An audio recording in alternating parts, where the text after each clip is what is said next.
Nasabat naman ang iba't ibang uri ng ibon at iba pang hayop na nanganganib na pong maubos sa isang DNR checkpoint sa Tayabas, Quezon. Alamin po natin ang buong detalye sa report ni GMA News stringer Piwi Bacunio. Piwi.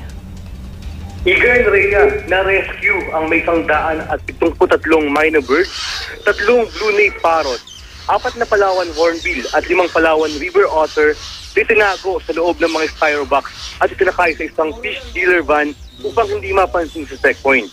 Ang mga hayop ay pawang bata pa at sa Palawan lamang makikita. Pagod at stress daw ang mga ibon ng makuha. Ayon sa mga taga-DNR, mula sa Palawan ay binahe ang mga hayop sakay ng isang motorboat at ibinaba sa Dalahican Port sa Lucena City. Natunugan na raw nila ito kung kaya't naharang ito sa checkpoint. Hawak ngayon ng PNP ang 4 na taong nahuli na may dala sa mga hayop at ibon.